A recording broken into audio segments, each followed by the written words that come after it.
In this video, the Fox is alive, but it's not all well.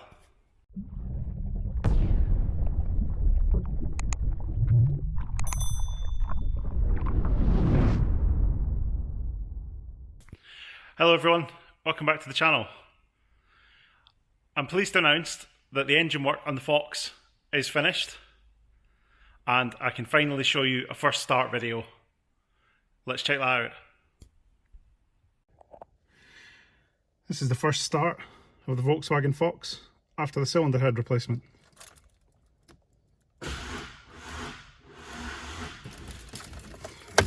Fucking battery's dead.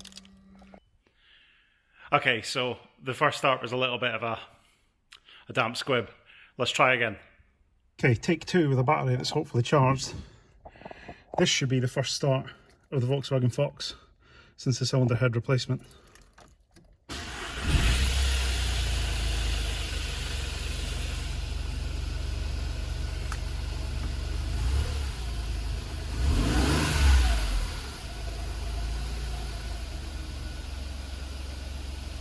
Well, we still have an engine management light on, but that's definitely running better than it was.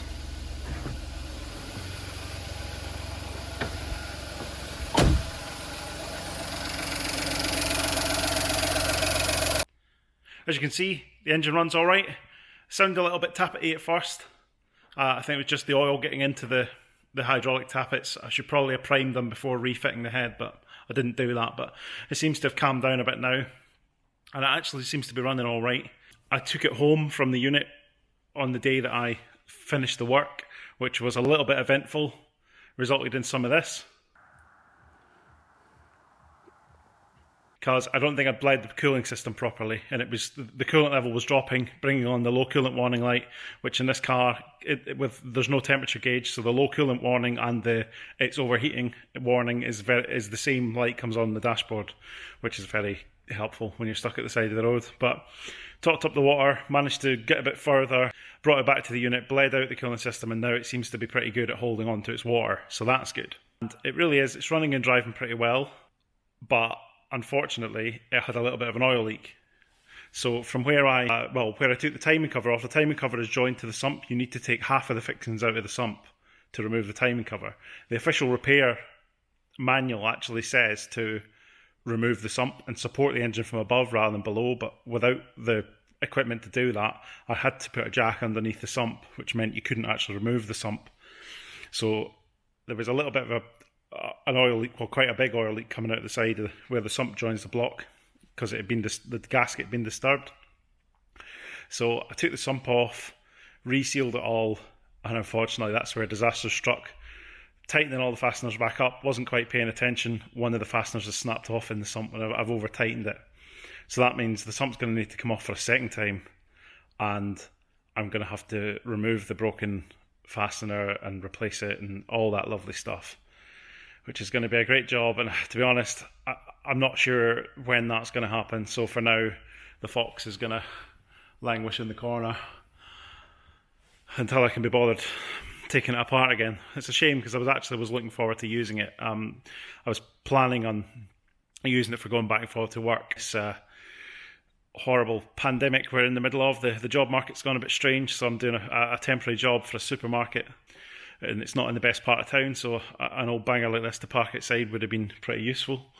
But unfortunately, I don't think that's going to happen, so it's kind of on hold for now until I can be bothered taking the sump off for a second time to sort it out.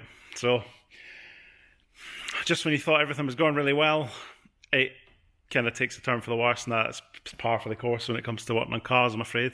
There's always something going to go wrong that you weren't quite expecting, but such is life. So yeah, the Fox is back on hold.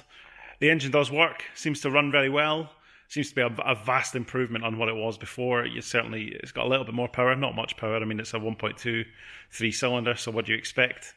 But it certainly is running a lot smoother, no misfire anymore, everything's good.